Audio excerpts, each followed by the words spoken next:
Good afternoon. My name's Ben Edgerly Walsh, and I'm the Climate and Energy Program Director at VPIRG.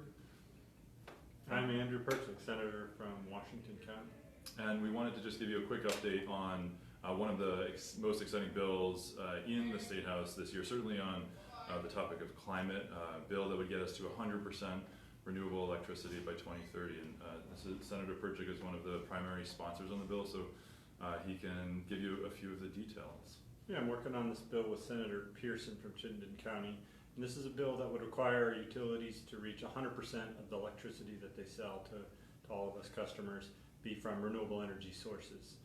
Right now there's a requirement that they get to 75% by 2032. This moves it up to 100% by 2030. So it gives up to 100% and also does it 2 years sooner. And it also importantly has a requirement that 20% right now there's a requirement that they get 10% from local renewable energy, and this requires up to 20%. So that'll support the in-state economic development from this growing green energy sector. That's something I'm really excited about. Absolutely. And this is a concept that VPIRG has long supported. When we first passed the renewable energy standard to get us to that 75% number by 2032, certainly a step in the right direction, but ultimately we know to get where we need to go on climate, we need to get to 100% renewable electricity. And we're very supportive of this idea of getting to 100% by 2030.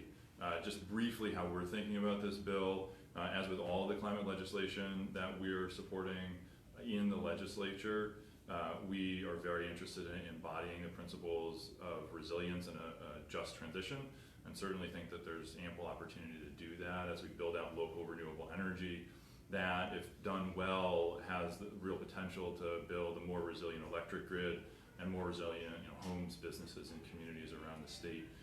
We also strongly support that increase in local renewable energy, not just for those resilience effects, but the kind of job creation and economic growth impacts that Senator Perchlik described.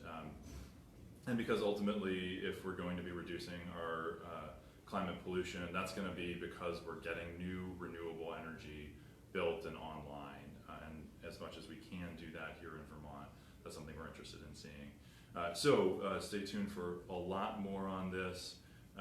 And obviously, as you hear every week, we are not going to be able to do this. The elected officials need support from folks like yourselves.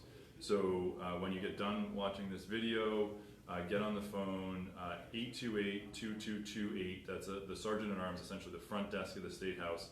If you let them know who your elected officials are, you can actually get them to hand deliver in the State House a quick message asking your elected officials to support S267, the 100% by 2030 bill. And I'd also add, it is always a good time to call the governor's office. He needs to support real climate action in a way that he really has not to date. And his number is 828-3333. So thank you so much, and thank you for being a part of this movement. Yeah, thank you.